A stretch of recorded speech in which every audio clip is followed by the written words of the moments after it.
मला या ठिकाणी लाभलेला आहे। आणि आजचा हा प्रसंग इयत्ता 10वीचा निरोप समारंभ।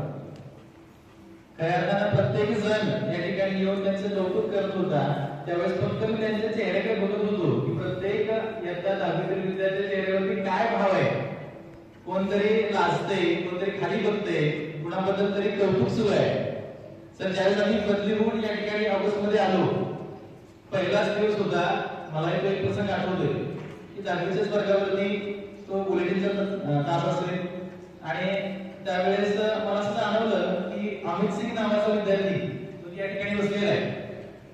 एक विद्यार्थी काही सूचना घेऊन आला, त्याने मास्क घातलेलं होतं, त्याने हाताने त्याला सांगितलं पटकन जा।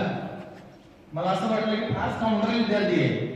मी त्याला त्याच वेळेस ओरडलो आणि तसं म्हणतच नाही की डोंट जज a book by it's cover, म्हणजे तो तितका आगाऊ किंवा जसं मला वाटला तो अजिबात नाही। त्यानंतर मला जाणवलं की ही सगळीच मुलं, म्हणजे मी आज फक्त एका विद्यार्थ्याचं नाव घेतोय असं नाही, ही सगळीच मुलं फार गुणी आहेत आणि अगदी मोठ्याने कधी भांडणं सुद्धा माझ्या कानावरती कधी आलेली नाही। खरंच ही जी बॅच आहे या बॅचला आम्ही सगळेजण खूप मिस करू। अगदी बुडुंगलेच्या चेहऱ्यावरती स्माईल असेल,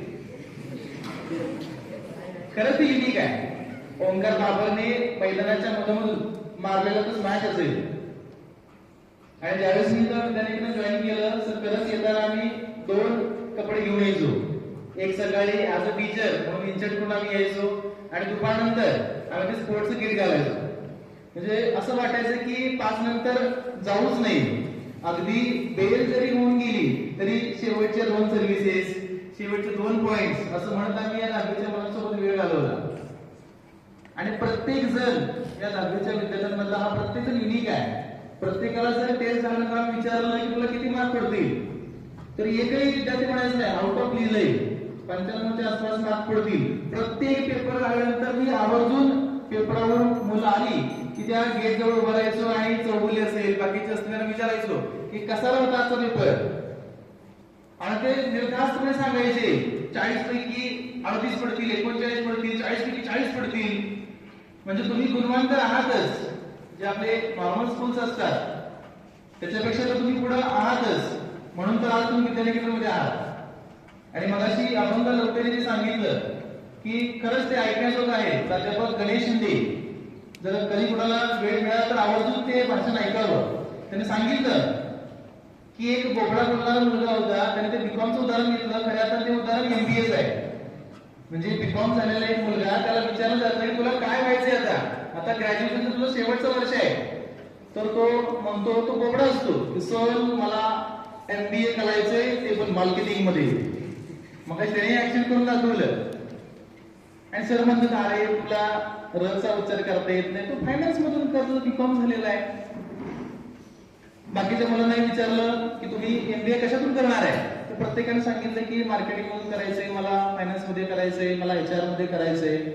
आणि 2 वेळा त्या विद्यार्थ्याला विचारलं तुला कशात करायचंय, तर तो पुन्हा म्हणायचा की मला ते मार्केटिंग मध्येच करायचंय।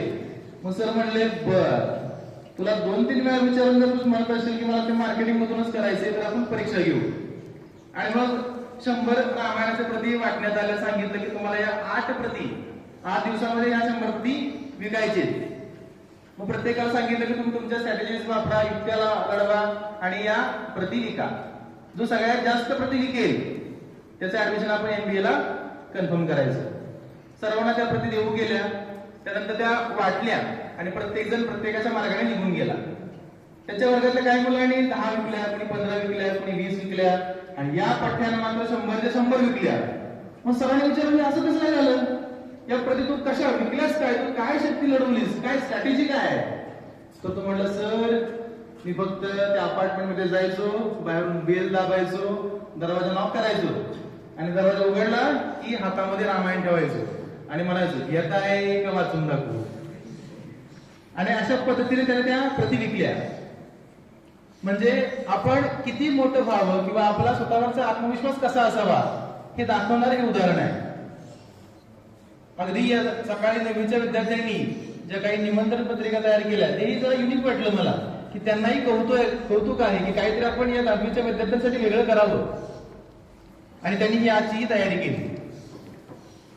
आम्ही ज्यावेळेस शाळेत जायचो, विशेष करून 10वीच्या विद्यार्थ्यांना सांगतो की ज्यावेळेस 7वी पर्यंत आमचंही प्राथमिक शाळेतूनच शिक्षण पूर्ण झालं. शनिवार आला की शनिवारी सकाळी सकाळी लवकर शाळेमध्ये जायचं, मुलांनी गावातून शेण गोळा करून आणायचं आणि मुलींनी प्रत्येक वर्ग, ऑफिस, वरांडा हा शेणाने सारून काढायचा. म्हणजे ते दिवस फार वेगळे होते. आणि ज्यावेळेस आमचाही 10वीचा निरोप समारंभ होता, मला खरंच तो दिवस आज आवर्जून सांगावासा वाटतो की ज्यावेळेस त्या सरांनी मला जे मार्गदर्शन केलेलं होतं, कदाचित त्याचमुळे आम्ही आज या ठिकाणी उभा आहोत. त्यावेळेस त्यांनी सांगितलं होतं की 10वी पर्यंत ठीक आहे, तुमच्यावरती कंट्रोल करायला कोण ना कोण असते, मात्र एकदा 10वी संपली की तुम्हाला कॉलेजमध्ये बसाही कुणी म्हणत नाही. कॉलेजचे प्राध्यापक आतमध्ये येतात, तासिकेवरती शिकवतात आणि निघून जातात. त्यांना काही कुणाचंही देणे घेणं नसते की तुला शिकायचंय का. आणि स्ट्रेंथ फार जास्त असते, 150-200 मुलं असतात. त्यामुळं अप टू 10 10वी पर्यंत आपल्यावरती पूर्ण कोण कंट्रोल करायला आहे. त्यामुळे आपल्याला 100% चांगल्या सवय लागतात. आणि तुम्ही सर्वजण खऱ्या अर्थानं चांगलेच विद्यार्थी आहात आणि नक्कीच तुम्ही तुमच्या आयुष्यामध्ये पुढं काही ना काही नक्कीच कमवा. ज्यावेळेस आम्ही त्या शाळेमध्ये शिकायचो त्यावेळेस अगदी बेंचवरती आम्ही दोघं तिघं बसायचो आणि ते कर्कटक अगदी आम्ही ते कोरायचो आणि ती जागा वाटून घ्यायचो. शेवटच्या दिवशी ते आमच्या सरांनी सांगितलं का रे बाबा, इथं कुणीच कायमस्वरूपी मालक नाहीये, हा बेंच इथंच राहणार आहे, तुला मात्र ही जागा सोडून जायचंय. ते वाक्य फार छोटं होतं पण अगदी ते मनाला लागून गेलं.